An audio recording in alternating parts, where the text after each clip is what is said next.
Assalamu alaikum wa rahmatullahi wa barakatuh. Another spectacular companion. His name was Abu Dharr al-Ghifari radiallahu anhu. Abu Dharr al-Ghifari, the next time you go to Medina, you will see the door of Abu Dharr al-Ghifari.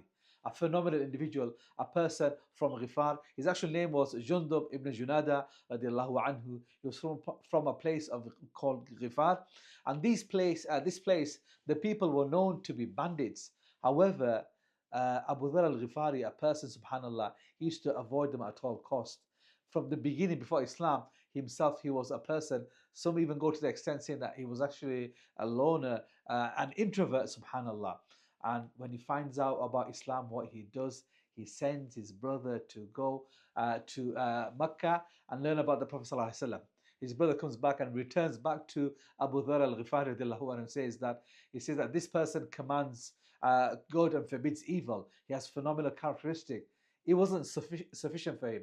He wasn't satiated, so what he did, he made his way all the way to Mecca, subhanAllah. When he comes into Mecca, the first person that he meets is Ali radiallahu anhu, and Ali radiallahu anhu hosts Abu Dharr al-Ghifari, eventually takes him to the Prophet sallallahu alaihi wasallam. When he sees the Prophet alayhi salam, he utters the word Assalamu alaikum ya Rasulullah sallallahu alaihi wasallam. He's the first person that gives salam to the Prophet sallallahu alaihi wasallam. He accepts Islam straight away. Some say that he accepts Islam after Ibn Mas'ud, Abdullah ibn Mas'ud, and Sa'ad ibn Abi Waqqas. When he accepts Islam, he makes his way back to Ghifar, and his parents, his families, his tribesmen, they all embrace Islam. When eventually he migrates to Medina, Abu Dharr, he takes the entire people to Medina. When the Prophet ﷺ sees, subhanallah, Abu Dharr with his entire tribe, he made the Prophet ﷺ so happy that the entire tribe came as Muslim. Abu Dharr al-Ghifari was a person that used to love freeing slaves. He was someone that was very generous, very kind, subhanallah. However, he does say one thing at a particular time.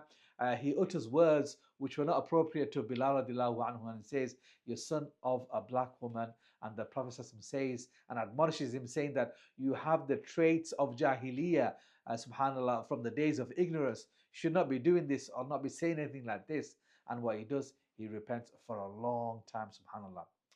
During the expedition of Tabuk, subhanallah, the entire Muslim army makes the way.